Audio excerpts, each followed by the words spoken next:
শুরু করিতেছি মহান রাব্বুল আলামিনের নামে, যিনি আমাকে সেই সুদূর সাতক্ষীরা থেকে, অর্থাৎ বাংলাদেশের দক্ষিণ পশ্চিমের জেলা শহর সাতক্ষীরা থেকে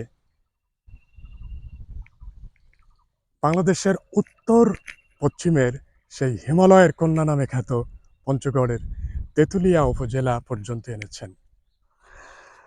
আমি এই মুহূর্তে দাঁড়িয়ে আছি সেই তেঁতুলিয়া উপজেলার যে মহানন্দা নদী, অর্থাৎ এই তেঁতুলিয়া উপজেলাটা মহানন্দা নদীর তীরে অবস্থিত।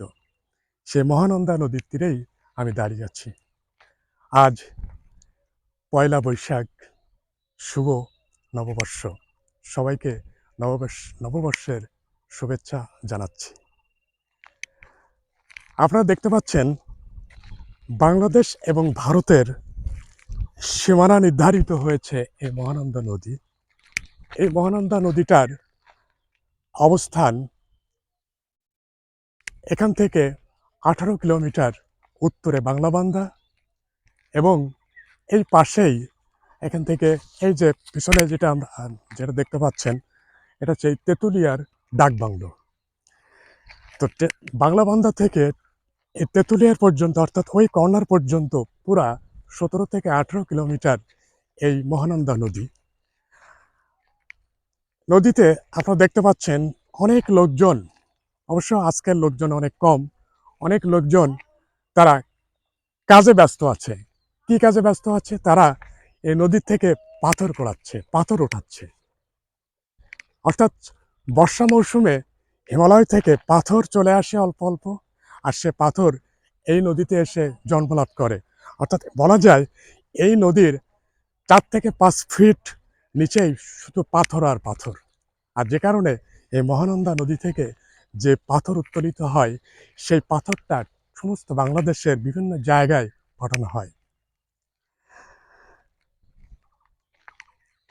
বাংলাদেশ নদীমাতৃক দেশ, আর সেই নদীমাতৃক দেশের একটা নদী হচ্ছে এই মহানন্দা নদী। মহানন্দা নদীর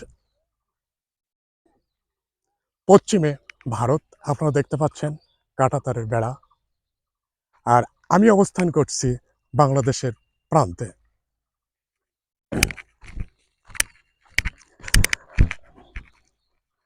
আমি যদি আপনাদেরকে একটু দেখাই,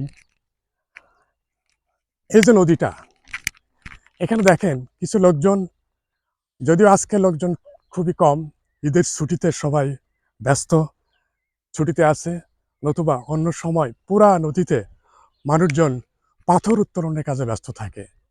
এখানকার অধিকাংশ মানুষ এই পাথর উত্তোলনের কাজেই নিয়োজিত, এবং তাদের জীবন জীবিকা তাদের জীবন জীবিকা এই পাথর নিয়েই, অর্থাৎ পাথর উত্তোলন করেই তারা জীবন নির্বাহ করে।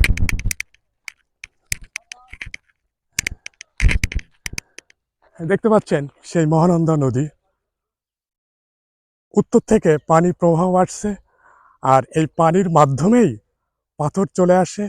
আর এখান থেকে মূলত পাথরগুলো, ওই যে তারা লোকজন উত্তোলন করছে, ওই পাথরগুলো আবার উপরে নিয়ে আসছে, ছোট ছোট পাথর, আর উপরে সব পাথরের লাট দেওয়া আছে, আর সেখান থেকে বাংলাদেশের বিভিন্ন প্রান্তে পাঠানো হয়। তো সবাইকে